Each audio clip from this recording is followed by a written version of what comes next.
Ibtu Rudiana suatu ketika mengatakan, saya ini pelapor, sebatas pelapor. Ya itu kan hasil kerja penyidik. Artinya, segala sengkarut yang dianggap sengkarut ini, betul-betul Ibtu Rudiana tangannya bersih. Segala sengkarut ini adalah hasil kerja penyidik sepenuhnya. Kita lihat aja nanti. Ya, kalau dia sih mengatakannya dia menjalankan sesuai prosedur. Betul, gitu artinya kan benar kan yang saya katakan? Iya. Bahwa segala sengkarut ini bersih Ibtu Rudiana dari itu. Nah, kan karena dia sebatas pelapor. Dia kan sebatas pelapor, berarti Iya. kan bukan dia. Kecuali kan aku bilang tadi, Kecuali. dari apa putusan itu misalnya nih, dari ini tiba-tiba ada temuan lagi seperti ini dan ada putusan yang menganulir, kita baru bicara tentang itu. Kita bicara putusan Ya kalau yang sudah putusan ada ini dia sekarang jadi clear. acuan berpikir. Iya, dia clear. Kasihan tuh penyidik-penyidik. Jadi semestinya nih Sobat DN, kalau harus ada pihak yang kita sorot habis-habisan, mengacu pada pernyataan Ibtu Rudiana itu, bukan Ibtu Rudiana yang harus disorot. Itu dia. Tapi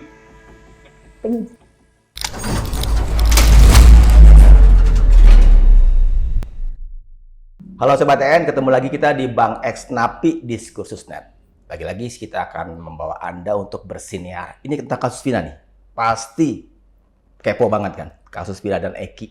Dan seperti biasa, saya ditemani oleh Mas Reza Indragiri Amriel. Assalamualaikum. Sobat TN dan Mas Reza, kalau kita bicara tentang kasus kematian sejoli dari Cirebon, Vina dan Eki, nyata-nyata kasus itu memproduksi sengkarut. Kan? Peristiwanya di 8 tahun lalu, seminggu lalu, tapi proses pengungkapan hukumnya sampai sekarang masih berjalan. Adakah itu merupakan sebuah kasus pembunuhan atau memang kecelakaan lalu lintas tunggal mungkin?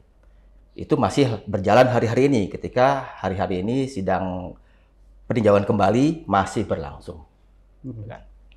Nah, itu banyak orang, banyak pengamat, banyak narasumber di berbagai media yang bilang sejatinya kasus ini bisa dibikin terang benderang Kalau oleh dua orang. Satu, Aep Rudiansyah, dalam kasus itu statusnya saksi, dan kedua oleh Ibtu Rudiana yang juga merupakan ayah dari korban Eki. Nah, makanya kita kali ini akan bersinar dengan pihak yang katakanlah mewakili perspektif Ibtu Rudiana dan Aep. Tapi Sobat TN, sebelum kita berangkat, sila Sobat TN untuk subscribe dan nyalakan lonceng notifikasinya. Nanti setelah tandas nonton, menyimak, bolehlah kirim like, komen, dan share video ini. Sobat TN, ini narasumber yang saya janjikan mewakili perspektif Ibtu Rudiana dan Aep. Ada Mbak Indriati di sini. Ya, selamat pagi. Terima kasih udah datang, Mbak. Terima kasih kembali. Mbak, ini pasti karena memang kebetulan Diskursusnet sampai sebelum Mbak datang belum kunjung bisa untuk mendatangkan pihak yang mewakili, katakanlah begitu, itu dia dan Aep. Ini hari ini nih kebetulan setelah banyak macam rupa kegagalan yang bikin itu nggak terrealisir, sekarang terrealisir ya. Mbak Indri mewakili perspektif Ibtu Rudiana dan Aep ya Mbak ya. Pertanyaan pertama ya tentu tentang katakanlah kesaksian Aep itu yang banyak orang sebut ya ini nih gara-gara ini biang keroknya nih, dan kemudian Ibtu Rudiana bertindak dari informasi yang dilepas oleh Aep kepada dia itu gitu kan. Saya pertama tentang ini aja deh, tentang kemampuan matanya Aep itu yang disebut-sebut super karena bisa menangkap segala yang detail pada 2016 lalu di malam hari gitu kan. Dan kemudian dari Aep muncullah nama-nama yang kemudian jadi para tersangka yang sekarang masih ada yang 7 orang itu jadi terpidana seumur hidup. Si A, si B, si C dan sebagainya itu kan. Waktu itu Aep kalau di putusan pengadilan bilang ada di jarak 50 meter dari katakanlah peristiwa Vina dan Eki ketahuan oleh para yang sekarang terpidana itu dan kemudian dilempari batu, dikejar-kejar dan seterusnya. Dan Aep menceritakan itu si A, si B, si C, si D yang kemudian disampaikan ke Ibtu Rudiana. Nah, sekarang di guliran sidang upaya hukum luar biasa PK, kalau nggak salah di hari ini juga pas kebetulan kita sedang membesut ini, di siang nanti itu ada sidang di tempat, kan? untuk katakanlah menguji apakah segala cerita Aib itu betul dari jarak 50 meter dan bisa menangkap sedetail itu, banyak dari itu. Padahal di sidang PK kemarin juga udah dihadirkan ahli mata. Kalau nggak salah Dr. Mayasari Wahyu Kuntorini ya namanya ya, yang bilang bahwa terminologi face recognition itu, pengenalan identify itu bisa dalam jarak yang maksimal 15 meter. Baru bisa itu semua yang detail-detail itu diungkapkan. Nah, sekarang si Aib itu bilang di 50 meter atau di pengakuannya dia ke media setelah itu yang sekali itu muncul kemudian 100 meter. Entah 50, entah 100, tapi bukan 15 seperti yang kata dokter ahli mata itu. Nah, gimana angka itu yang sebenarnya? Apalagi kalau Bu Elsa bilang 6 meter malah, saudara. Lebih pendek lagi nih. Jadi yang benar yang mana nih? Terima kasih, Mak Gisan. Kalau saya kan di 2016 kita nggak ada di situ, jelas ya sama-sama. Kemudian di sini saya ingin menambahkan lagi dalam artian tadi kesaksian itu semula kan Aib dengan Dede ya. Nah, kalau saya lihat di putusannya, nah di situ disebutkan bahwa Aib mengatakan itu adalah jarak 50 meter, seperti itu ya, di jarak 50 meter. Nah, terlepas dari dia mengatakan dia alasan waktu itu lampu penerangan jelas. Mau kita bicara dari sini ke situ ada 20 meter nggak nyampe ya, ke sana lagi mungkin agak ke seberang dari jalan itu ya, mungkin sekitar itu ya 50 meter. Nah, terkait lagi dengan apa yang dia sampaikan bahwa dia melihat, saya baca juga waktu itu di putusan gitu ya, di pertimbangan saat pemeriksaan saksi-saksi. Nah, apa yang dia sampaikan itu saat dia waktu dalam pemeriksaan dilihat, oh ini orangnya ini dan dia mengiyakan gitu kan. Dan apa yang dia sampaikan itu juga sama dengan kesaksian si Dede seperti itu. Nah, terlepas dari jarak seperti apapun gitu ya, kita bicaranya kan kalau tadi kan dari kesaksian kita kan nggak bisa dong menguji dalam artian kalau dia mengatakan dia melihat, apalagi itu dinyatakan ibaratnya kan sudah diuji di pengadilan dan sudah melalui sumpah gitu ya. Nah, sudah melalui sumpah. Nah, terus dia mengatakan kesaksian seperti itu. Nah, kalaupun misalnya kesaksian itu saat di persidangan itu misalnya kan bisa kan dibantah sebenarnya kan. Nah, yang makanya muncul juga, saya juga ingin menanyakan nih, kenapa saat itu kesaksian-kesaksian itu oleh baik itu terdakwanya saat itu maupun yang lain itu nggak dibantah seperti itu, gitu kan? Itu yang pertama. Jadi yang mengikat itu dianggap bahwa kesaksian itu pada saat itu dan diuji juga sudah di persidangan itu adalah hal yang benar. Jadi saya tidak bisa mengomentari, kalau tadi dari ahli mata, monggo. Kalau dari segi ilmiahnya gitu kan, melihat seperti itu gitu kan. Nah, tetapi yang pasti dia menyatakan kesaksian seperti itu dan kesaksian itu sudah diuji seperti itu kan. Nah, jadi kalau misalnya saya mengatakan lagi spekulasi, oh ini seperti ini, itu bukan ranah saya untuk mengatakan seperti itu karena kan dia yang melihat gitu kan. Tetapi dari apa yang dia sampaikan, kemudian apa yang tertera di dalam putusan itu sudah melalui proses seperti itu, Mas Isan. Apakah Mbak Idri pengen bilang bahwa ini sudah inkrah? Saya tidak mengatakan inkrah, beda karena saya juga sudah dengar ya di belakang ini kena berdalil, tetapi gini. Kan di situ kan hakim itu dalam menilai sesuatu itu kan dia melihat dari berbagai bukti kan, berbagai saksi juga gitu kan. Kemudian diadakan penyesuaian. Nah, yang saya sayangkan kenapa termasuk juga dengan terdakwanya sendiri. Kenapa saat itu kan di persidangan itu udah nggak ada lagi nih polisi kan. Udah nggak ada lagi polisi kan, karena udah dibawa sudah di BAP. Nah, seandainya dinyatakan, oh saya tidak benar seperti itu, gitu kan. Itu yang pertama, dinyatakan tidak benar seperti itu. Nah, itu kan bisa dibahas kan. Bisa hakim akan menyatakan ini sesuai nggak sih dengan yang dia ucapkan. Tetapi kalau yang dari saya lihat ya, saya baca itu ya, itu dinyatakan sesuai, berkesesuaian. Nah, kemudian mereka juga di situ kan para terpidana itu dijatuhkan 340 kan, berencana gitu ya, berencana. Nah, saya baca juga di putusan itu ada dinyatakan bahwa sebenarnya pemukulan yang ingin dilakukan terhadap Eki itu sudah juga disampaikan melalui SMS oleh si Doni yang sekarang DPO.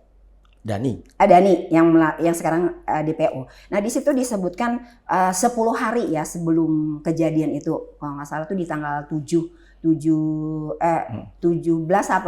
kan kejadiannya 27 Agustus kan. Nah, 10 hari sebelum itu Itu dinyatakan. SMS yang ke Sudirman ya? Iya, SMS ke Sudirman kan yang mengatakan bahwa ini Sudirman kemudian melihatkan ke Sakatata. Ya kan? Ya. Waktu itu masih anak ya dia. Nah, diperlihatkan ke Sakatata. Nah, waktu itu ditanya kan Sakatata karena sebagai anak dia didampingin kuasanya kan, didampingin oleh kakaknya si Sulis gitu ya. Nah, didampingin oleh si Sulis juga.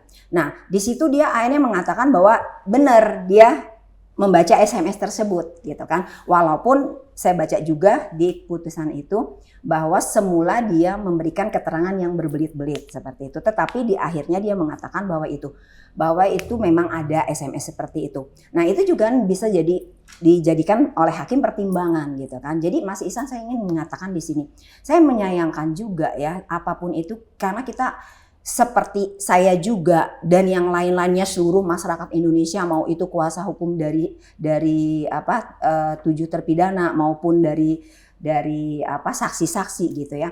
Kita menginginkan segala sesuatu ini clear gitu loh dan jelas gitu ya. Kalaupun misalnya dianggap bahwa saat pemeriksaan di proses persidangan di tingkat pertama itu misalnya ada beberapa mistake, misalnya ada beberapa kesalahan, ada apa. Nah, tapi kenapa sih masih gitu loh dalam artian kesesuaian. Sekarang kayak kemarin saya juga terenyuh melihat ini kan nggak boleh. Tujuan dari hukum pemidanaan itu sendiri kan, tujuan kita pengen memberikan si terdakwa ini nantinya kalau dia sudah diputus itu sesuai dengan apa yang dia lakukan, seperti itu kan. Nah, nggak ada, tapi dalam hal prosesnya ada dikatakan mereka juga dianiaya segala macam gitu loh. Sebenarnya mereka bisa speak loh pada saat proses persidangan itu yang sekarang jadi pertanyaan juga ke saya. Kenapa saat itu tidak dilakukan? Itu sampai prosesnya bergulir sampai chaos seperti ini gitu kan. Nah, kemudian proses itu juga tingkat pertama udah dilalui, sampailah kepada tingkat kedua gitu kan. Sampailah mereka banding gitu kan. Sebentar ya, saya potong. Iya. Sebentar, sorry saya potong. Kalau Mbak bilang tadi sudah diterima keterangannya di depan persidangan, saya coba ambil contoh katakanlah seorang Liga Akbar, saksi juga. Kan kemudian Liga Akbar mencabut keterangan itu, mengganti bahwa yang dia tadinya bilang bahwa dia jadi saksi mata di awal tempat Vina dan Eki dilempari batu dan kemudian dikejar-kejar di depan SMP 11, tapi kan kemudian mencabut keterangannya bahwa dia bilang tidak ada di situ.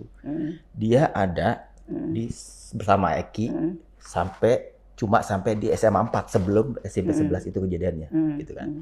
Nah, kenapa waktu itu pertanyaannya dari media, dari segala macam arah nanya ke dia, kenapa waktu itu bilang dia ada di depan SMP 11 dan kemudian sekarang dicabut. Dia bilang karena dia nggak tahu ada mekanisme untuk bisa mencabut keterangan itu katanya. Terus kita juga saya sama Mas Reza juga sempat waktu ke Cirebon turun waktu itu bertemu dengan Liga Akbar juga. Dan dia juga ngomong begitu. Kalau dia tahu waktu itu ada mekanisme untuk mencabut keterangan merubah itu, dia akan lakukan. Dia nggak tahu, Mbak, soalnya. Dan mungkin juga ada Liga Akbar yang lain, saksi-saksi lain yang juga karena ketidaktahuan tentang mekanisme hukum, prosedur hukum, yang nggak lakukan itu. Jadi akhirnya sampai jadi ruwet begini. Gimana, Mbak? Iya kan, padahal kan dalam pemberian kesaksian misalnya kan di dalam proses persidangan itu kan hakim juga kan berkali-kali menanyakan benar yang saudara sampaikan ini gitu kan. Karena kan dia kalau misalnya tidak sesuai pertama kali dengan BAP misalnya, dia tidak sesuai, berarti kan dia bisa ditanya lagi ke hakim ini yang benar sih yang mana gitu kan. Dan dalam hal ini hakim juga kan punya penilaian ya Mas Ihsan ya. Hakim kan punya penilaian, ini yang dia nyatakan ini benar nggak sih gitu menurut keyakinannya dia juga kan. Nah seperti itu. Jadi kalau misalnya dia mengatakan lagi karena ketidaktahuan, nah itu dia yang sekarang ini juga menjadi pertanyaan juga buat kita kan. Waktu itu para terpidana juga kayak ini ada Bu Titin juga waktu itu kan kuasa hukumnya. Nah sebagai kuasa hukum juga kan seharusnya mengasih edukasi juga kan. Nah mengasih edukasi bahwa sebenarnya ini loh yang pada saat kalian misalnya ditekan waktu proses BAP, kalian bisa di sini membicarakan, oh ini tidak benar. Dan lagi kan kalau misalnya dia mengasih, apalagi kalau misalnya hakim bilang, oh ini kamu nggak benar mengasih keterangan yang nggak benar, berarti kan dia terancam juga kan di 242 kan. Keterangan palsu. Keterangan palsu kan. Dan hakim pun kalau misalnya keyakinan hakim, oh tidak benar, sedetik itu pun bisa kan hakim untuk memerintahkan dia untuk ditangkap gitu kan Mas Indra ya. Nah jadi kenapa sih? Nah itu juga saya juga sama dengan Mak Isan. Indri dan Indra. Hai, kau tos dulu kita. Cuma beliau manggil saya Indra. Jadi dalam Indro. Indro. Untung nggak ada kasinonya ya. Kalau nggak kita ngelawak deh.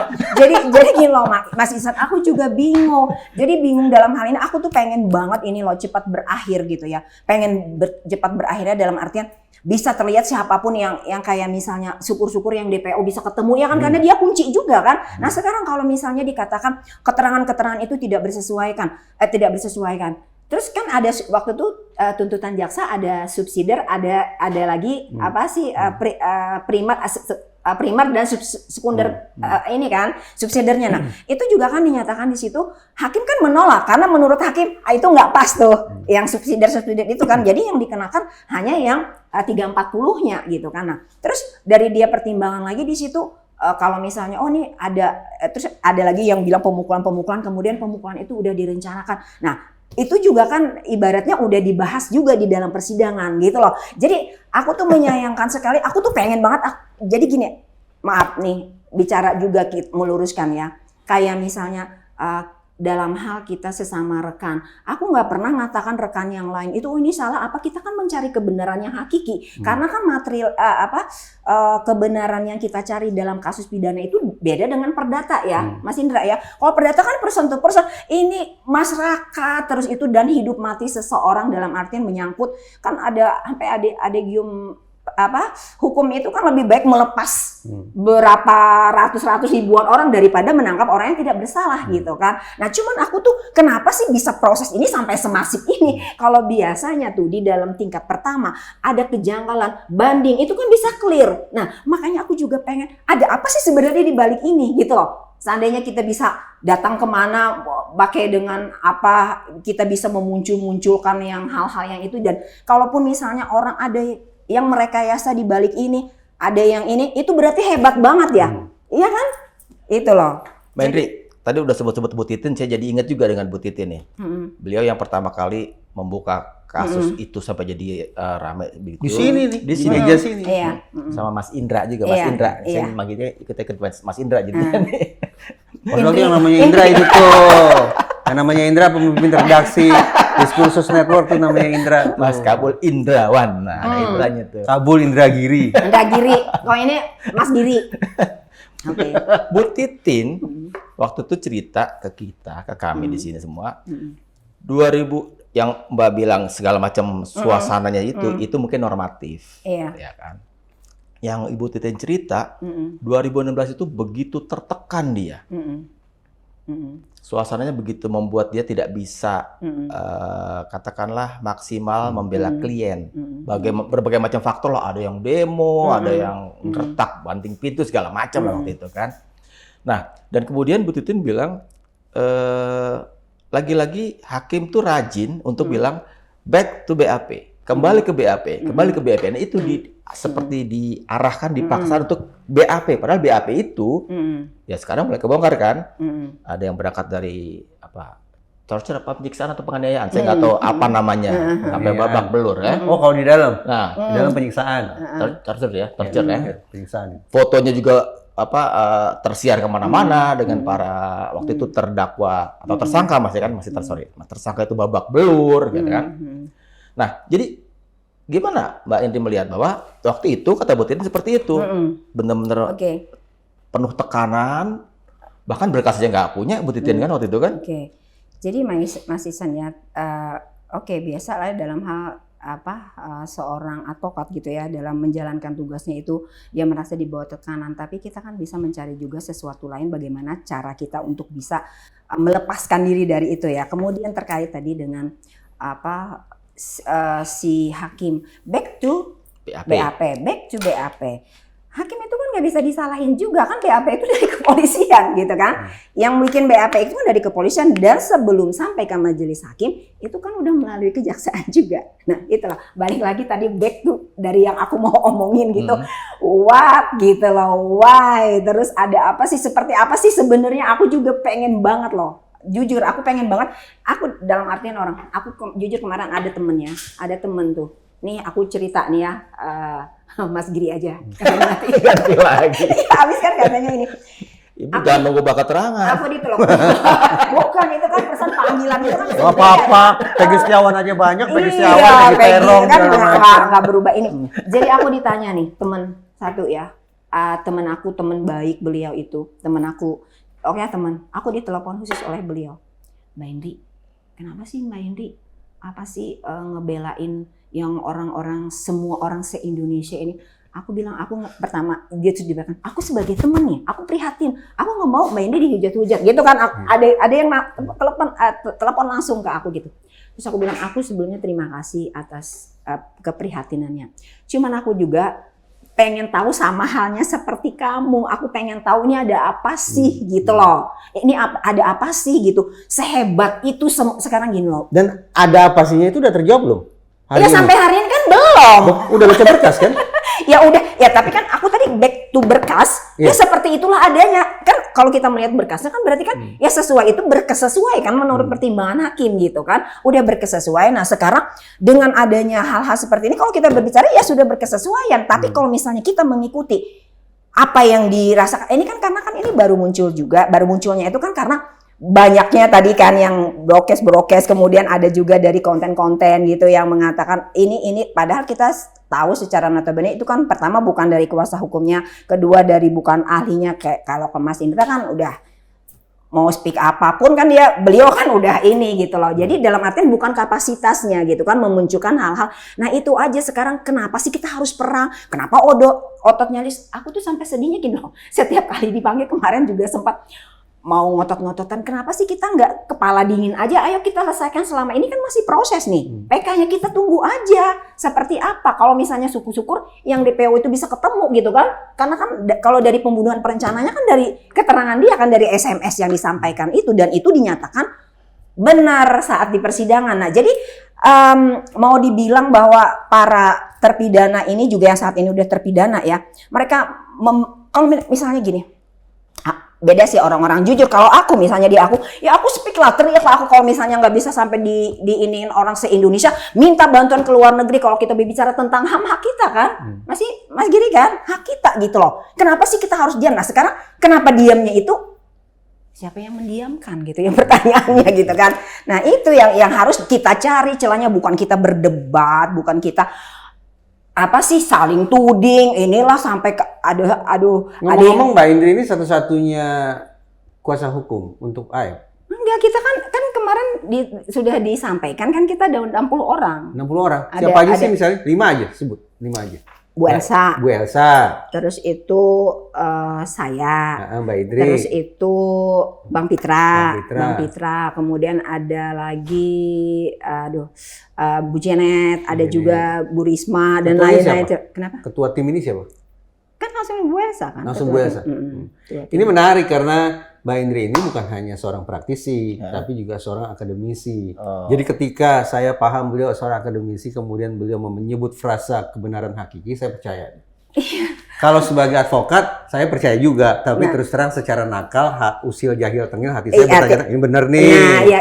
Gitu. Saya sangat terima kasih dengan tapi kalau sebagai akademisi saya percaya lah ketika beliau katakan kebenaran yang hakiki. Sebenarnya ketika teman Mbak itu mempertanyakan kok mau sih bela pihak-pihak yang katakanlah se-Indonesia tadi dirasa pihak yang salah, dirasa ya. Dirasa. Kita belum bisa bilang iya gitu kan. Saya bilang pakai kata dirasa biar lebih netral.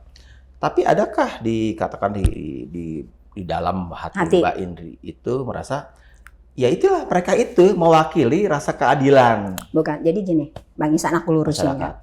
Kan aku bilang, profesi kita itu ya, apalagi kan dikatakan profesi advokat itu profesional kan. Profesi yang terhormat. Jujur kalau aku pribadi nih, kalau aku nangani sesuatu, aku tidak pernah mau menjanjikan ke klien, oh ini adalah sesuatu yang benar. tenang, pokoknya Anda bayar dengan aku akan clear. Saya nggak pernah seperti itu. Bukan saya bilang saya idealis ya. Tapi saya kan punya pertanyaan Mas Yan, saya punya nurani dong. Nurani saya membaca ya. Saya kan nggak ada di situ, nggak di tempat, tapi saya kan melihat dari visum yang dilakukan bahwa Pina itu adalah kan dikatakan haid kan. Darah haid itu kan penuh dengan jaringan-jaringan gitu kan. Dan yang keluar itu adalah darah segar. Dan dari visum itu adalah hasil ruda paksa. Nah, sekarang saya membayangkan, oke lah orang se-Indonesia mengatakan, oh ini salah tangkap dan segala macam. Tetapi yang ingin saya tahu siapa sih sebenarnya pelakunya? Itu yang pengen saya tahu. Pelakunya kalau misalnya yang pelaku melakukan misalnya nih yang pembunuhannya sesuai dengan fakta, siapa pelaku pembunuhannya, siapa pelaku perkosaannya. Karena dari data yang dilihat itu adalah benar. Jadi kalau orang misalnya menganggap kan ada biasa adegiumnya.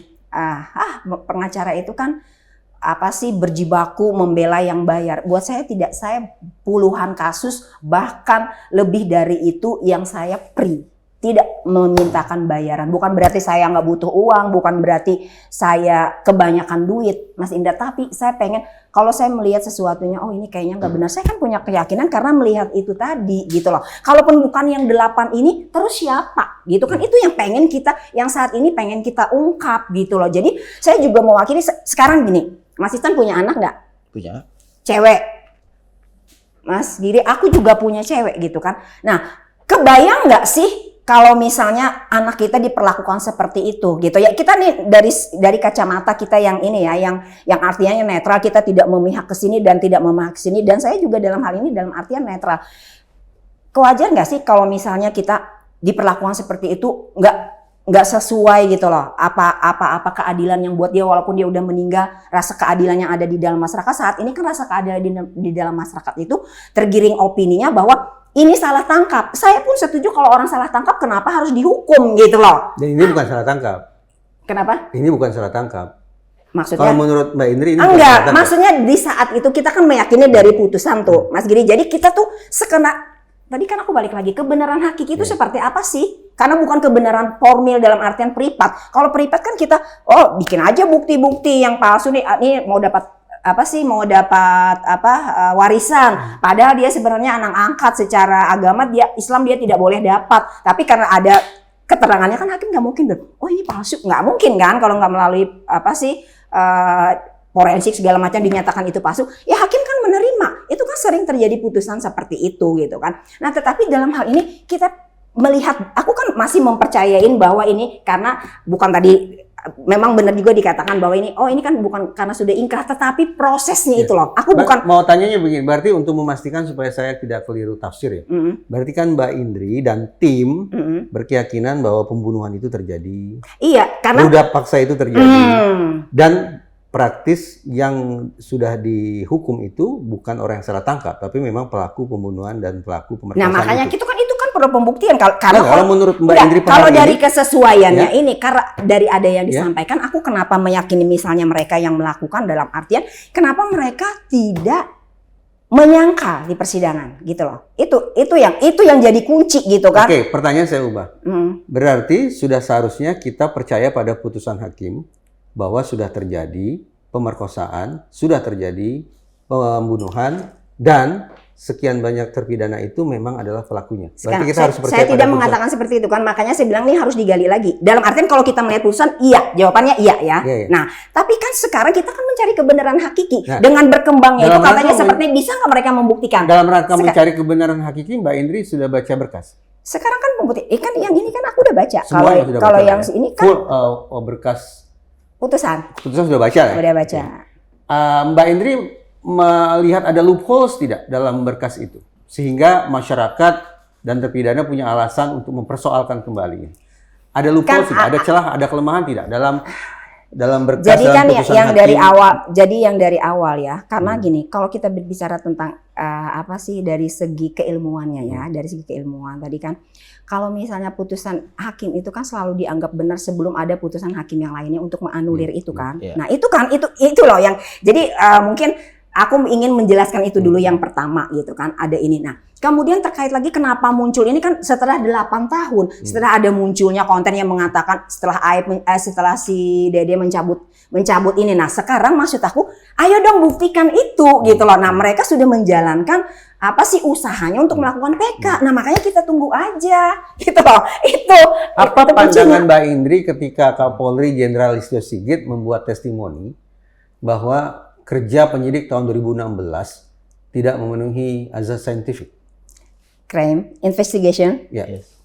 Padahal itu merupakan titik awal dari kemudian putusan dihasilkan. Jadi berarti kan Polri mengakui bahwa di titik hulu pun kan sudah terjadi masalah. Aku ada lagi baca itu kan di ini lagi kan, karena yang waktu itu yang ini kan berawalnya gini. Begini, secara kronologis begini, karena saya ingat betul hari ini Kapolri lewat Wakapolri dalam sebuah pidato resmi menyatakan bahwa kerja penyidik tahun 2016 tidak taat pada azas saintifik, tidak memadai.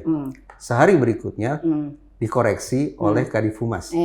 Tapi sekian hari berikutnya Mabes Polri membentuk tim khusus. Artinya, secara kronologis pembentukan tim khusus itu bukan berangkat dari koreksinya Kadif Humas. Pembentukan tim khusus adalah berangkat dari testimoni Kapolri, dari pernyataan Kapolri bahwa kerjanya katakanlah sederhananya tidak beres, tidak memadai. Apa pandangan Mbak Indri? Bahwa Polri pun mengatakan ini tidak sepenuhnya tidak memadai, tidak saintifik. Sekarang ini kan para penyidik kan Polri kan udah melakukan investigasi juga, udah melakukan juga bahkan terhadap Rudiana juga kan udah dilakukan juga kan dari Propam gitu kan. Nah, dan itu kan clear gitu. Nah, kemudian di situ juga yang aku lihat ya, yang aku ketahui nih, yang secara realnya itu kan para terlibat yang di situ kan udah di ini semua gitu kan. Nah, kemudian kalau kita bicara lagi, Mas Giri ingat nggak sih waktu itu aku pernah mengikuti Pak Irjen siapa beliau mengatakan di 22, aduh aku lupa nama beliau, kepala keamanan Polri, bahwa apa sih namanya ISI itu tadi yang crime investigation CSI itu. Nah, itu kan prosesnya itu bukan hanya sekedar yang ini loh, dari prosesnya kan itu metode ilmiah yang untuk mengungkap gitu kan. Nah, tetapi kayak bagian dari misalnya bukti yang dibawa, bagian dari kayak visum juga kan termasuk di situ gitu ya. Nah, kalaupun misalnya ini menyatakan seperti itu, berarti kan tugas dari kepolisian juga mengatakan kenapa bisa terjadi seperti itu. Mereka punya hak juga atau mereka punya kewajiban juga untuk mengangkat itu kan. Nah, aku nggak mau masuk ke ranah itu, Mas Giri, jadinya kan itu urusan mereka yang pasti tahu. Mereka mengatakan, dan itu beberapa aku lihat sih dianulir ya, walaupun mereka kan lagi membentuk tim. Nah, mungkin mereka juga kayak kemarin pernah juga dilakukan beberapa saksi, BAP ulang gitu kan untuk beberapa ini kan yang waktu kemarin di mana di Cirebon segala sebelum ditarik kan udah pernah dilakuin juga. Nah, jadi kalaupun misalnya dinyatakan, tapi dalam artian seminim apapun itu tetap ada metode ilmiahnya kan, karena ada visumnya juga di situ gitu kan, ada forensiknya juga di situ. Jadi kita tidak bisa mengatakan bahwa itu tidak menggunakan sama sekali, karena yang pernah aku dengar dinyatakan itu tidak menggunakan. Nah, padahal kan ada menggunakan juga, walaupun aku sependapat dengan Mas Giri yang mengatakan tidak memadai dan artinya tidak full mungkin ya. Kalau mungkin memadai, kalau misalnya hakim kan bisa melihat kalau misalnya dari 2 alat bukti itu kan dianggap sudah bisa dibawa proses gitu. Karena walaupun misalnya secara detailnya baik seperti apa itu mungkin tidak dilakukan tetapi dalam hal ini sudah dilakukan, jadi bukan nol sama sekali gitu loh. Nah, kenapa itu ada? Nah, itulah pertimbangan hakimnya di situ. Jadi aku selalu setiap malam, jujur aku selalu berdoa cepat clear ini, cepat ketahuan siapa sih sebenarnya gitu. Kayak nggak usah kita bicara yang kasus yang lain ya, nggak usah yang kasus ini. Ya, kalau saya yang notabene bukan bagian dari sistem peradilan pidana, ingin mengatakan bahwa kalau titik hulunya saja sudah diakui tidak memadai, maka putusannya tuh harusnya putusannya juga. Nah, sekarang pertanyaannya, putusannya harus diapakan? Enggak, kalau misalnya tidak memadai kan berarti harus diperiksa lagi gitu kan. Nah, itu kan sudah dilakukan di tingkat banding. Kenapa? Nah, itu yang aku juga gregetan juga gitu loh. Pengakuan bahwa kerja tidak memadai itu bukan dimunculkan pada tahun 2016, bukan pada tahun 2017, tapi baru dimunculkan beberapa pekan silam. Artinya proses pengujian saya ngikuti logika Mbak Indri nih. Pengujian di tingkat pengadilan tinggi, pengujian di tingkat kasasi tidak efektif. Nah, walaupun nih kita sambung ya, walaupun di dalam fakta persidangan dari bukti-bukti yang ada, dari bukti surat, dari bukti visum segala macam, hakim berkeyakinan kan. Nah, jadi kita bukan kita nih hakim, hakim berkeyakinan bahwa itu adalah sesuatu yang udah mempunyai korelasi dan bisa para majelis itu mengambil suatu keputusan. Nah, makanya sekarang mereka ruang terbuka nih, hari ini kita tunggu gimana sih kabarnya, yang menunggu katanya mau ngelihat tiang yang tadi Mbak Indri bisa ketemu dengan Aep, bagaimana menawarkan diri sebagai saya jadi penasihat hukum saudara, atau Aep yang minta, atau itu kan kita kan karena kita tim ya di situ ya. Nah, jadi nanti untuk kan waktu tim ini ditunjuk, diminta, atau menawarkan diri? Kita diminta oleh dan saya diminta, dan jadi kan dan diminta melalui karena kan ketuanya kan Bu Esa dengan sekjennya ini, jadi melalui situ, jadi kita berkolaborasi di situ. Jadi makanya tadi Mas ngomong Ihsan, Pak Ibturudiana sebetulnya masih jabat Kapolsek tidak? Karena Pak Ito Sumardi pernah mengatakan beliau sudah tidak lagi Kapolsek, tapi walaupun diralat. Nah itu kemarin, makanya itu juga pengen diluruskan kan, kemarin aku baca juga tuh katanya udah dicopot, udah segala macam. Nah, Ibu pernah tanya ke Pak Ito Sumardi? Aku kita nggak nanya, nggak tahu kalau Bang Pitra ya, tetapi yang pasti beliau baik-baik. Iya, tapi kan bagian dari sebuah iya tahu, tapi dari yang untuk dipastikan bahwa dia baik-baik saja dan saat ini masih bertugas gitu loh. Gitu. Jadi itu yang paling dan menyangkut klien Mbak Indri kan. Iya tahu. Seorang Ibturudiana oleh Pak Ito Sumardi disebut sudah tidak lagi menjabat Kapolsek. Ya, tapi kan habis itu diralat kan. Ya. Nah, pertanyaan saya, dari mana hoax itu berasal? Kenapa? Dari mana hoax itu berasal? Kan sempat bikin kesan tidak enak juga. Apapun juga pertanyaannya dari mana, kan sekarang itu bisa ngelarang nggak sih? Sekarang orang presiden aja dibilang begini, presiden begitu. Kita nih kan demokrasi, it's okay. Saya setuju aja. Bagaimana ya saya bisa memahami ada klaster Rudiana dan Aep ditangani oleh advokat yang satu tim. Maksudnya? Begini, 7 orang terpidana masuk satu klaster dipegang Peradi. Ada Sakatatal dan juga mungkin sekarang Sudirman. Jadi satu klaster ditangani Bu Titin. Ada Peggy Setiawan, klaster tersendiri dipegang Muhtar Effendi, Yanti dan Tony, Pak Tony. Sekarang bagaimana terjadi pertautan antara Rudiana dan Aep masuk satu klaster itu gimana ya? Saya nggak mau menjawab tentang itu ya Mas Giri ya, karena gini intinya. Karena kesannya begini loh, maaf ya saya lanjut dulu supaya kita sama persepsinya ya. Anggaplah saya ini busuk hati ya, anggap saya busuk hati. Kan saya bertanya-tanya, Aep ini oleh warganet disebut-sebut sebagai titik awal keterangan palsu yang dia berikan. Pada saat yang sama ada Rudiana yang disebut-sebut mengorkestrasi kesemerautan proses ini sejak awal.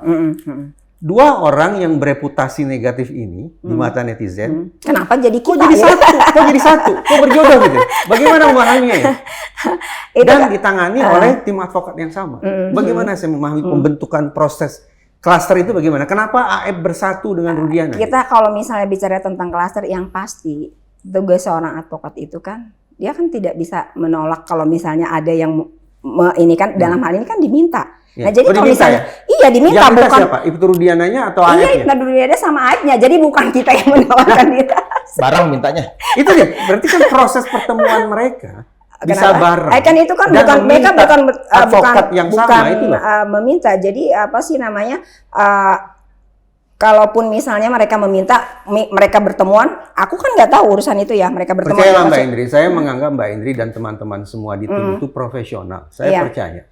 Cuma saya yang notabene bukan sarjana hukum, bukan praktisi hukum sama sekali. Jadi ingin bertanya, bagaimana sih proses bertemu? Kan kalau memang misalnya terjadinya seperti itu, karena kalau misalnya dipikir, oh itu adalah suatu rekayasa karena bisa terjadi gini, aku juga nggak bisa ngejelasin karena itu berjalan apa adanya. Bagi saya mau disebut alami, mau disebut rekayasa, kan terserah. Tetapi pertemuan seorang Aep yang reputasinya negatif di mata warganet, kemudian Rudiana yang juga punya reputasi negatif di mata warganet, bertemu itu dan meminta tim advokat yang sama. Sekarang pertanyaannya juga, pasti warganet mempertanyakan, sama juga aku bilang ada salah satu teman aku, kenapa kita apa sih membelain orang yang dianggap netizen dan seluruh Indonesia dianggap salah. Hampir seluruh Indonesia, nggak seluruh ya. Sudah ibaratnya netizen.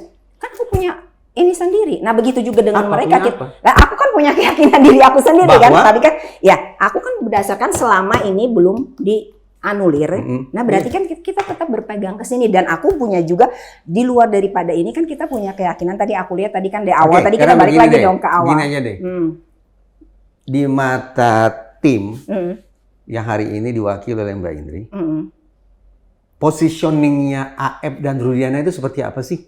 Ibaratkan sebuah lapangan sepak bola, ini berperan sebagai apa? Ini berperan sebagai apa? Sekarang gini, peran masing-masing itu dia pelapor, kita lihat aja di sini back aja tuh putusannya gitu lah. Aku itu nanti kita melebar ya ke arah dalam apa putusan sih? Nggak ada dong putusan terkait AF dan Rudiana, nggak Bukan, ada di situ dong. kan ada proses bagaimana itu bisa terjadi pelaporan, bagaimana kesesuaian antara bukti dan fakta, itu aja Bang Giri. Jadi dalam hal ini apapun itu kita tunggu aja nanti PK-nya seperti apa. Betul, kita Aku tunggu. berharap. Senyampang kita ngobrol di sini. Iya, tapi aku nggak mau dalam artian kita kenapa sih ada seperti ini? Itu kan nanti muncul lagi yang pasti kita sebagai advokat diminta dan kita juga kan melihat.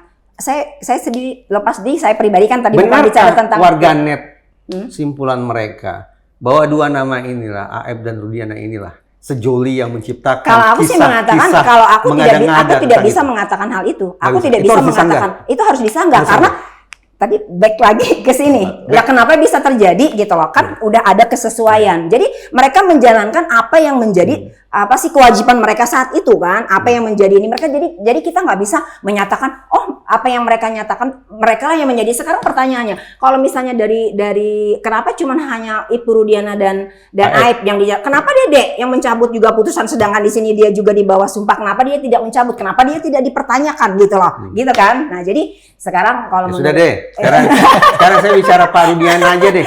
Pak Rudiana positif ya sampai hari ini kan adalah kliennya Mbak Indri kan ya, Ibtu Rudiana ya. Masih baik-baik saja. Masih menjalani tugas. Hanya dua Ibtu Rudiana dan Aib ya. Iya. Oke. Nah, pertanyaan saya begini. Jadi waktu itu Rudiana setelah menerima informasi dari Aib, apa yang beliau lakukan? Pak, ini Aib nelfon kan? Pak nih orang-orangnya nih ada di sini saat ini. Lalu Rudiana jadi datang. kan tanggal 27 itu kan dia tuh dapat telepon juga kan yang mengatakan bahwa ini ada kecelakaan kan. Nah itu tadi yang orang-orang itu tadi kan udah diinin sama Polri.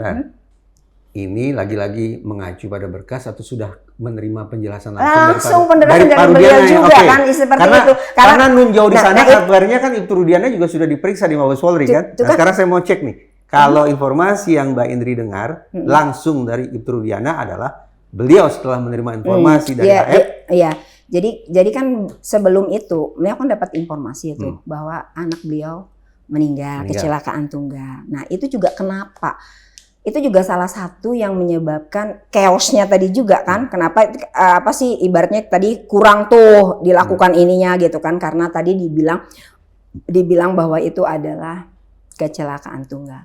Tapi kan beliau melihat waktu itu pas begitu melihat itu loh kondisinya kok seperti ini gitu kan wajar lah kan kalau misalnya seorang ayah ini kecelakaan rasanya gitu tidak mungkin ini kecelakaan melihat lah kan dengan kondisi itu. Nah beliau jalan-jalanlah ke TKP sana gitu kan. Nah sebelum ketemulah dengan si Aib dan Dede. Nah di situ beliau menanyakan, oh ya saya ngelihat kejadiannya gini-gini. Nah muncullah seperti yang di sini nih ya, bla bla bla semua di sini. Nah lalu beliau bilang lagi, oke, biasanya mereka itu kenal nggak ya anak-anaknya tuh biasa anak-anak yang nongkrong di sini gitu kan. Nah yang biasa nongkrong di sini. Langsunglah datang. Bukan, belum. Itu kan masih makanya tadi berawal dari nurani beliau yang mengatakan bahwa ini nggak benar kayaknya masa sih kecelakaan seperti ini gitu kan. Nah udah terus itu nanti terus beliau bilang oke, nanti kalau misalnya itu datang ada orang-orang itu tolong panggil saya kan seperti itu. Jadi itu prosesnya sehari 2 hari ya kalau nggak salah ya setelah itu.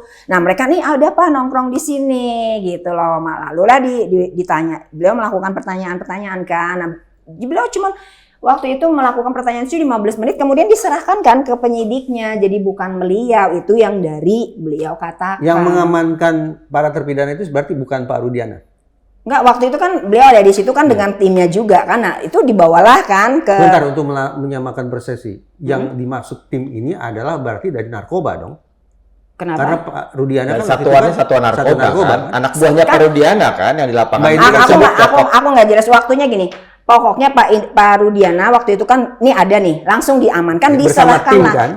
Enggak, dia ada beberapa. Tadi katanya tim. Bukan, sorry. Sebetulnya mau tim dari manapun bagi saya Enggak, jadi salah. maksudnya gini, dibawa, nggak tahu dia bawa anak buah atau apa, pokoknya ada gitu ya temennya, Oke. terus dibawalah ke apa sih polsek tadi. Nah, kemudian di situ sudah diserahkan, dia cuma menanyakan doang kronologisnya kejadian seperti apa. Kemudian diserahkanlah ke penyidik gitu loh. Nah, selanjutnya kan berarti ya udah seperti apa yang berjalan gitu loh, Mas Giri. Tapi udah bikin uraian singkat kan tentang siapa-siapa yang disangka pelakunya. Iya kan? Di laporannya Pak Rudiana Iya, kan? itu kan dari orang-orang yang tadi dari keterangannya si Dede sama Aib kan. Nah, itu gitu. Bagaimana seintens apa itu pemeriksaan yang dilakukan? Lah aku nggak Sampai sedemikian rinci itu deskripsi itu. Jadi gini, Maksud saya itu kan udah kemampuan investigasinya Terus kan sekarang luar gini biasa loh, gitu. kemampuan investigasi apapun itu kita kan nggak bisa masuk ke ranah situ. Aku juga nggak bisa masuk ke ranah situ, Mas Giri, karena itu kan kewenangan dari apa sih kepolisian ya. Kita nggak bisa masuk ke ranah situ gitu kan. Jadi dalam hal ini juga kayak kemarin saksi juga ya. Aku nih cuman mau ngomong satu nih ya tentang saksi yang kemarin Mega sama si Widi. Jadi Mega sama Widi kemarin itu waktu itu tanggal 27 Juli ya kalau nggak salah, itu kan aku diundang waktu itu, aku sama Pak Ari waktu itu ya, sama siapa di TV One gitu kan, waktu itu ada apa melalui sambungan ini kan ada si Mega juga, ada si Widi juga. Nah waktu itu kan ditanya nih, itu juga aku jadi pertanyaan juga ya buat aku ya, tapi aku sih nggak dalam arti nggak menyatakan bahwa apa yang dikatakan itu nggak benar ya. Dalam arti pertanyaan aku tuh begini, waktu itu kan ditanya sama Mbak Anggi ya, hostnya kan, Mbak Widi kenal dengan si Pina itu berapa lama? Jawabannya 1 minggu. Pertama kan dia kenal, ya kenal temen gitu kan. Temennya tuh seteman apa, temen dekat apa temen biasa aja, karena saya baru kenal 1 minggu. Terus kenalnya tuh dari mana gitu kan. Kenalnya tuh dari mana? Dari temen dari temen gitu kan. Temen dari teman. Habis itu Lalu kan penilaian Mbak Indri apa? sekarang gini, kita bicara secara sosiologi ya. Kalau kita bicara sosiologi, aku punya teman baru kenal. Walaupun ini kan kita di sini kan baru kenal semua ya. Dalam artian kenal sih udah terkenal semua. Cuma dalam arti kita bisa bicara di sini baru ini ya, piece to piece. Nggak, kalau aku pribadi, aku bicara ke aku pribadi ya. Aku nggak bisa menyerahkan segala sesuatu rahasia apapun gitu ke orang yang kita baru kenal gitu kan. Nah dia kan baru kenal seminggu sebelum meninggal itu kan dia baru kenal seminggu gitu kan. Nah tapi dari kesaksian itu kan dia menyatakan udah deket, udah pinjam duit, udah pinjam baju gitu kan. Sudah nginap-nginap berkali-kali. Sudah nginap berkali-kali. Dalam proses yang cuma 1 minggu itu dia sudah menginap. Berarti janggal. Ya menurut aku sih. Nah kemudian waktu itu maaf kita bicara tentang, aku nggak ngejudge ya. Cuman yang aku pribadi ya, aku mohon maaf untuk yang semua, misalnya kalau misalnya ada yang merasa apa yang aku bicara ini, aku bicara dari naluri aku. Terus itu kan ditanyain teman dari teman gitu kan. Terus bagaimana cara Anda mengenal dia gitu kan? Dia nggak bisa jawab. Begini, saya sepakat bahwa boleh jadi ada beberapa hal yang mengundang tanda tanya terkait dengan kualitas pertemanan mereka gitu. Iya. Tapi sekarang kita fokus ke titik hilir, sekaligus merupakan titik akhir pertemanan antara Vina, Widi, dan Mega. Mereka mengatakan pada jam sekian ada komunikasi. Padahal jam sekian kalau mengacu pada berkas, ya kan tadi Mbak Indri ada perbedaan. Iya. Nah, ada perbedaan. Sekarang katanya sudah meninggal pada sekarang jam gini, segitu, tapi ternyata sekarang kalau masih kita hidup. bicara, makanya kan tadi malam Bang Pitra membicarakan itu juga. Kamu Mbak Widi nomor teleponnya berapa? Dia kan nggak hafal katanya kan nomor telepon dia sendiri kan. Kemudian ini benar nggak sih nomor telepon Pina? Ternyata itu kan nomor telepon Eki. Nah kemudian kalau kita berbicara tentang bicara, makanya aku sekarang ini maaf nih pengalaman aku ya. Kalau ada telepon nggak ada namanya, aku tuh nggak mau langsung jawab. Bukan, ada SMS misalnya, aku nggak mau langsung jawab gitu, apa suruh klik. Aku dengerin dulu suaranya, apalagi mengatasnamakan teman misalnya. Aku dengar suaranya, karena kita kan dari suara tahu tuh, itu pasti. Nah tapi kalau ini kan yang di akhir-akhir itu kan SMS-an. SMS itu kan menurut aku sih bisa aja handphone aku ada di sini, terus ada gini-gini, bisa kan gitu lah. Jadi itu. Jadi kendati ada bukti ekstraksi data, Ya tapi kan dilihat katanya akselerasi dasar itu apa sih nomor yang ditanyain itu kan tadi malam dibahas ya.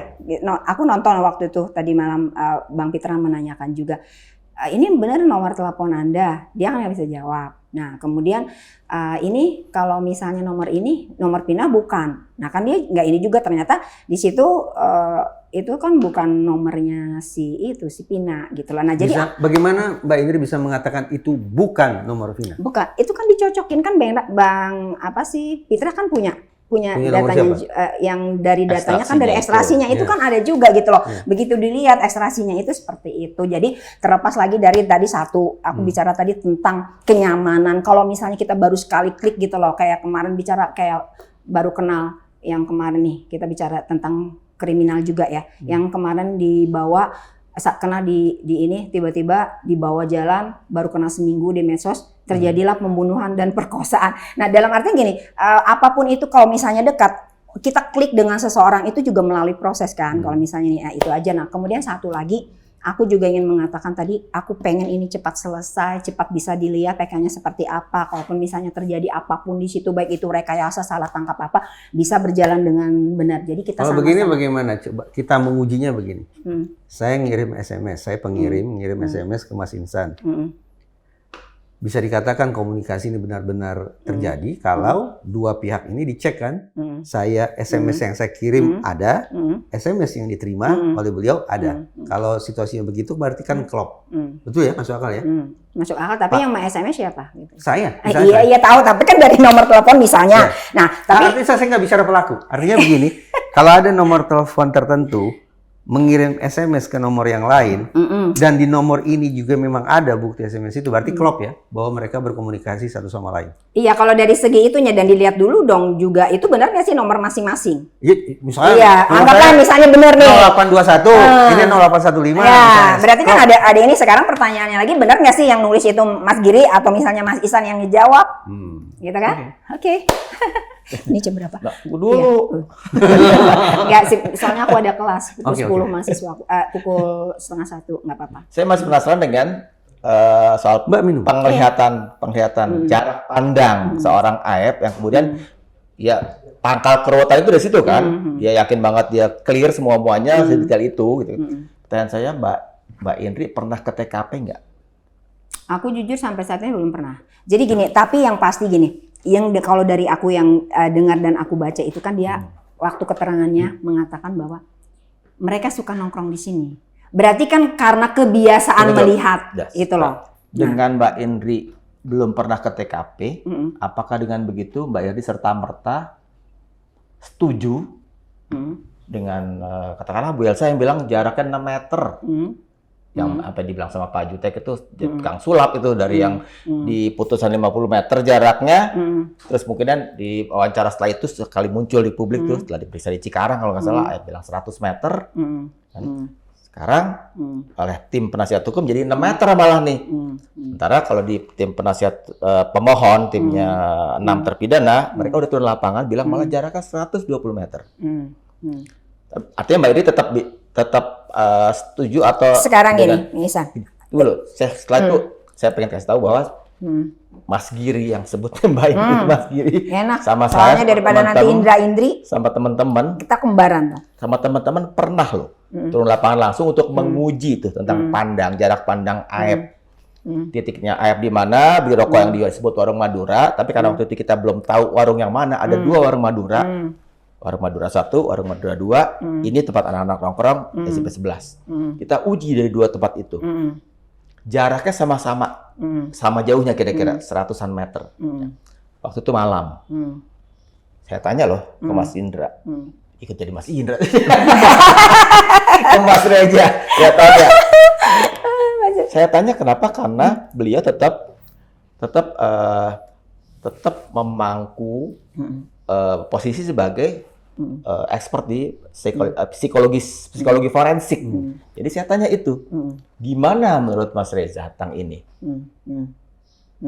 Waktu itu kalau nggak salah, tolong saya dikoreksi kalau salah ya. Ya nggak bisa lihat udah gelap kayak gini dan jarak terlalu jauh. Ada satu lagi. Yang pertama, itu yang pertama kalau dari luar situasi kan itu. Jadi nggak bisa. Ditambah kalau merefer kepada Bu siapa tuh Maya Sari Wahyu Kuntorin itu ya 15 meter paling jauh bisa face recognition dari warung Madura yang satu, warung Madura yang dua, yang setelah melewati TKP anak-anak nongkrong itu sama jauhnya, kan?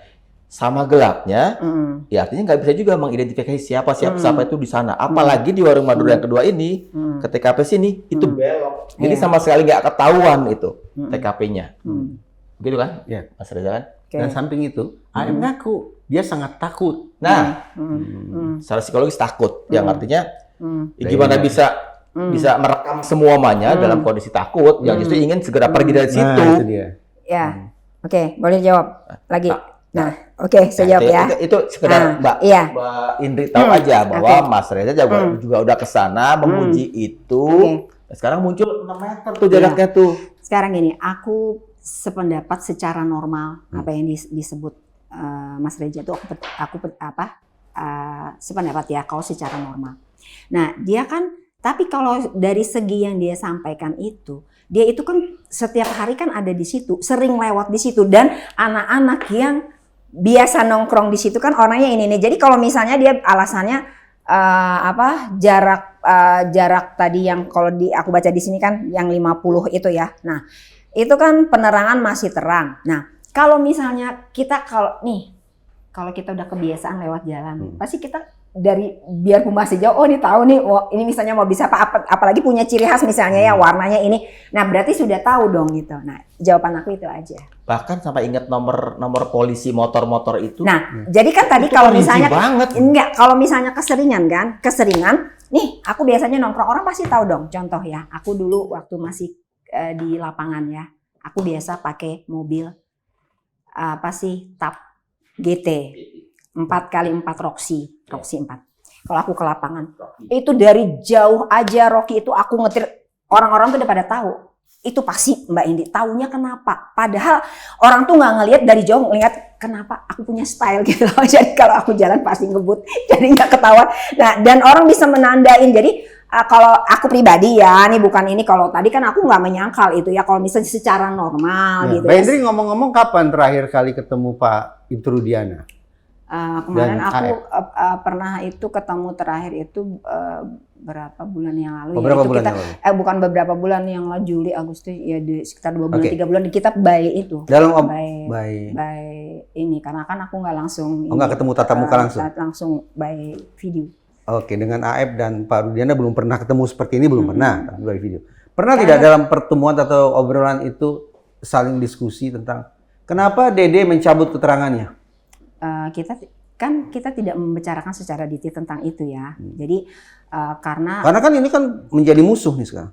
Iya, nah makanya apapun konsekuensinya dia mencabut itu kan ada konsekuensi gitu kan. Nah, makanya kan ini katanya kan udah dilaporin juga kan Dede kan dari pihak pengacara ini. Makanya kita tunggu aja gitu loh. Jadi daripada kita spekulasi. Ngomong-ngomong kasih dong bocoran. Pak Ibturudiana kan sudah diperiksa di Mabes Polri ya, betul ya? Oleh tim sus. Kenapa? Kan itu kan dari dulu yang waktu tim itu kan belum ini kan udah pernah diperiksa tapi kan habis itu kan clear. Nah, untuk yang terbaru ini aku nggak bisa berkomentar ya, kita tunggu aja nanti. Yang terbaru yang maksudnya dapat update kan dari Pak Rudi. Sebetulnya saya ingin pertanyaan saya boleh jadi sangat bermanfaat untuk maksudnya kalau tadi Mas Reza mengatakan ada lagi diperiksa itu kan dari dulu kan udah dibilang seperti itu tapi kan hasilnya clear kan. Makanya saya mau tanya nih. Saya tidak tahu berapa kali Ibturudiana diperiksa di Mabes Polri.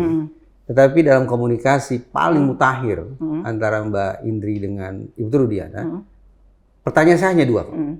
Simpulannya ada pidana atau tidak di balik meninggalnya Eki dan Vina?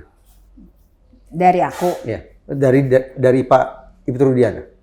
Maksudnya? Setelah diperiksa itu, simpulan pemeriksa? Oh, aku nggak mau mengungkapkan ranah yang ke sana ya, nggak mau karena itu kan urusannya kan dari kepolisian ya, dan aku bukan. Tapi kepolisian memeriksa klien Mbak Indri loh. Lah ya tahu, tapi kan aku nggak Flor langsung ngungkapin di ini kan, itu nanti kita lihat aja yang berwenangnya ngomong seperti apa. Tapi dari yang diperiksa propam, diperiksa semuanya clear gitu loh. Dan satu yang ingin aku tegasin lagi, bahwa keadaan dalam hari Clear itu apa maknanya? maksudnya clearnya tuh yang tadi simpang siur, yang ngatakan ini lagi diperiksa keluarnya seperti apa. Tadi kan Mas Indra nanya gitu kan. Yang ingin aku tegasin bahwa saat ini ya baik-baik saja gitu Mas. Jadi itu aja kayak lagu aja, aku baik-baik saja. Itu tentang peristiwanya. Kalau yang sama dengan tadi yang kalau nanyain tentang Rudiana kan? Rudiananya sendiri, Ya, kan artinya dia bermasalah atau tidak menurut hasil pemeriksaan itu? Mungkin kan selama ini masih clear, nggak ada. Kan aku bilang clear gitu, kalau belum bermasalah. Kalau bermasalah kan pasti kan dari pihak kepolisian kan lebih ini lagi, apalagi kan dia aparat gitu kan ya itulah.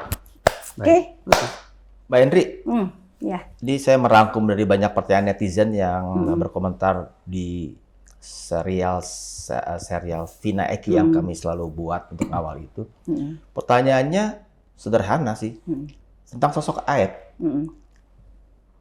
Aep itu kan disebut-sebut ya relasi dengan Ibtu Rudiana pada tanggal sebelum 31 ketika tadi ceritanya Pak Rudiana itu mencoba investigasi kecil-kecilan, terus kemudian ketemu Aep dan kemudian di situ Aep memberikan info. Setelah itu di persidangan pun Aep tidak dihadirkan, ya kan? Setelah itu ketika publik bergulir ceritanya ini, publik juga semakin kritis. Aep sempat satu kali diperiksa oleh Polda Jabar, kayaknya tepatnya di Cikarang. Tunggu dulu. Yang Satu tadi. itu pakai masker pula, masih kan? Setelah itu nggak pernah lagi ada kabarnya tentang seorang Aep Rodiansyah ini. Terakhir ada kabar-kabar dia di Bandung, dilindungi oleh Polda Jabar. Betulkah itu? Saya tidak mau menjawab tentang itu ya. Kita lihat aja nanti, yang pasti dia sudah dilakukan pemeriksaan seperti kata tadi Pak Mas Ihsan. Tetapi hasilnya kan tidak berbeda dengan yang terdahulu gitu loh. Jadi tidak untuk selanjutnya tapi untuk ranah itu saya tidak ingin mengungkapkan. Jadi kita tunggu aja. Ibtu Rudiana melakukan kekerasan tidak terhadap tersangka gitu. Kalau itu kan nggak ada melakukan kekerasan, kan udah di kantor kemarin kan, beliau kan waktu ketemu juga udah ngasih tahu gitu loh. Jadi sekarang saya pengennya kita jangan melakukan asumsi-asumsi, tidak spekulasi, kita yang akurat aja deh. Kebenaran hakiki itu pasti akan terbongkar. Bagaimanapun rapatnya gitu ya. Kalau misalnya yang pasti saat ini kita menghormatilah putusan-putusan yang sudah melalui step-step sebelum ada putusan yang lain menganulir, dan kita wajib untuk menghargai gitu ya. Karena apa sih yang katanya Indonesia ini adalah red state bukan must state gitu kan, negara hukumnya kita ini aja negara hukum ini yang Indonesia tercinta ini, apapun itu boleh kita berpendapat, tapi jangan membuat spekulasi dan ini. Satu lagi Pak, teknis sih. Ketika kita membesut siniar ini, sidang di tempat itu belum lagi mulai. Jadi kita sama-sama belum tahu, kan? Untuk penguji apakah betul Aep itu ada di jarak 50 meter atau 100 meter atau 6 meter kata Bu Elsa, itu kan? Kita sama-sama belum tahu karena belum dilangsungkan. Nah, pertanyaan saya sederhana. Untuk kasus yang itu, untuk nanti sidang di tempat, Mbak Indri deg-degan nggak? Aku bilang dari awal, aku tuh tidak pernah punya beban karena aku tidak punya kepentingan pribadi, dan kepentingan aku hanyalah ingin mengungkap apa sih kebenaran hakiki itu aja. Jadi aku nggak punya beban. Aku ibaratnya kita dihujat di apapun, aku nggak punya beban, dan aku juga bilang ke rekan-rekan aku yang lain bahwa kalau kita ngomong itu kita mengedukasi masyarakat itu berdasarkan sainnya, ini makanya tadi aku bilang jempol buat apa sih dari segi keilmuan beliau kan, dari segi tadi pengamatan juga dilihat kan Mas Indra, kan kita saling menghargai apapun. Nah selebihnya itu masa kita main hakim sendiri, dari opini netizen bisa kita untuk membuat suatu kesimpulan. Nah jadi jangan terlalu prematur untuk membuat suatu kesimpulan, kita giring aja, dan yang sama-sama kita sama-sama untuk semua pihak apapun itu bisa menerima, kalaupun ini seperti apa gitu kan. Nah itu aja. Dede yang tadinya kongsian sama Aep di ujung-ujungnya pecah kongsi. Ya kan? Dede mengubah keterangannya kan. Keluarga juga kabar-kabarnya terakhir hilang kontak atau nggak tahu di mana Aep itu berada. Apalagi netizen yang lebih nggak tahu lagi. Jadi statusnya keluarga sedang mencari Aep ya sekarang ini. Maksudnya nanyain ke aku keluarganya. Iya. Aku kan sudah bilang dari awal, Ibta Rudiana, Aib itu dalam keadaan baik-baik saja. Tapi Mbak Indri tahu kan Aib ada di mana? Aku juga nggak mau ngungkapin ya, jadi kita kayak klise juga gitu kan, ngomongnya di pasti bukan apa. Ya aku tahu dan tidak tahu itu nggak ini ya. Jadi itu ya, oke. Tapi benar keluarganya juga mencari-cari Aib karena Kenapa? kehilangan kontak dengan Aib. Yang dari aku tahu sih nggak seperti itu gitu ya. Kalau memang ada dinyatakan dia ini ya, itu kan di luar pengetahuan kita. Tapi yang setahu kita baik-baik Bagi saja. saya ini betul-betul terakhir. Tidak tahu kalau beliau. Ibtu Rudiana suatu ketika mengatakan, saya ini pelapor, sebatas pelapor. Ya itu kan hasil kerja penyidik. Artinya, segala sengkarut yang dianggap sengkarut ini, betul-betul Ibtu Rudiana tangannya bersih. Segala sengkarut ini adalah hasil kerja penyidik sepenuhnya. Kita lihat aja nanti. Bukan dong, saya hanya minta klarifikasi. Iya, enggak maksudnya aku Pernyataan Ibtu nyatakan Rudiana. kalau kita back lagi ke sini. Saya tidak ya bicara seperti putusan. itu. Saya tidak bicara Enggak, putusan. Kak, dan aku tidak mau berbicara yang dalam artian spekulasi dan pendapat kita spekulasi, sendiri. bukan Dan spekulasi. bukan pendapat ini kan pendapat aku diminta kan? Tidak, Terus pendapat Rudiana lewat mulut Mbak Indri selaku penasihat Ya, hukumnya. kalau dia sih mengatakannya dia menjalankan sesuai prosedur. Betul, gitu artinya kan loh. benar kan yang saya Iya, katakan iya. bahwa segala sengkarut ini bersih itu Rudiana dari itu. Nah, kan Karena dia sebatas aku pelapor. dia kan sebatas pelapor, berarti Iya. kan bukan dia. Kecuali kan aku bilang tadi, kecuali. dari apa putusan itu misalnya nih, dari ini tiba-tiba ada temuan lagi seperti ini dan ada putusan yang menganulir, kita baru bicara tentang Bukan. itu. Kita bicara putusan Ya, kalau yang sudah putusan ada ini dia sekarang jadi clear. acuan berpikir. Iya, dia clear. Bahwa ketika Ibtu Rudiana mengatakan saya sebatas pelapor Iya. itu kerja penyidik, maka apa yang dipotret hari ini sebagai sengkarut penegakan hukum Iya. itu Ibtu Rudiana bersih dari situ. Iya, kalau kita berbicara tentang Ya, itu iya. Ibtu Rudiana bersih. Iya, kalau kita bicara tentang itu. Dia gitu tidak kan. merecoki kerja penyidik sama sekali kan? Nah, kan kalau dari kenyataannya yang kita tahu gitu Iya, kan, iya. nah itu kan ya clear. Oke, gitu. sudah. Hanya Gitu ingin aja, pastian aja. gitu. Berarti menguntungkan pertanyaan saya kan, bermanfaat. Iya, kan kita mau meluruskan dalam artian Iya. menguntungkan apapun itu gitu ya. Makanya aku bilang kayak tadi ditanya sama Mah Isan, aku deg-degan nggak ada, aku deg-degan ngapain aku harus deg-degan gitu kan? Jadi bukan apa, karena yang aku pribadi pun pengen tahu sebenarnya apa gitu kan? Kasihan tuh penyidik-penyidik. Jadi semestinya nih Sobat DN, kalau harus ada pihak yang kita sorot habis-habisan, mengacu pada pernyataan Ibtu Rudiana itu, bukan Ibtu Rudiana yang harus disorot, Itu dia tapi penyidik. penyidik. Bukan penyidik. Prosesnya tadi mau ngomong apa? Bukan di titik hulu. Kan Ibtu Rudiana bukan jaksa, bukan pengadilan, di kantor Nah, sekarang polisi. gini loh, sekarang gini. Tadi kan katanya Kita sederhana, Mbak. enggak, ya. Ibtu Rudiana polisi. Mm-mm. Dia katakan saya sebatas pelapor. Itu kerja penyidik. Berarti saya ingin mengimbau Sobat DN dan warganet sejagat bahwa kalau harus ada pihak yang jadi sorotan, dinilai secara kritis, bahkan dipandang secara negatif, ya bukan Ibtu Rudiana karena tangannya bersih. Jadi Tapi sorotlah penyidik 2016. iya. Begitu kan? Kan kemarin kan di antara penyidik kan sudah ada sanksi kan? Tadi di awal aku kasih tahu Iya. kan. Nah, yang sejak investigasi Sebetulnya saya ingin pesan dua hal. Polri. Pertama, ini terus terang, klaster AF dan Ibtu Rudiana ini, pertemuan mereka sampai kemudian ditangani oleh tim advokat yang satu ini, agak memberikan ruang bagi warganet untuk berspekulasi, seolah-olah ini memang Itu hak- sejauh itu hak mereka Betul, untuk spekulasi, betul, itu ya satu kan? hal. Berarti kan perlu dipikir terkait dengan komunikasi publiknya. Yang kedua, Ibtu Rudiana harus terus-menerus memanfaatkan kesempatan untuk mengatakan saya ini adalah pelapor. Itu Kan kerja penyidik. Itu kan sudah beliau katakan kan? Ya. Sudah berkatakan juga, tapi kan kadang-kadang kan yang muncul kan bukan seperti itu. Terkait ini apa yang ingin Mbak Indri sampaikan ke Sobat DN?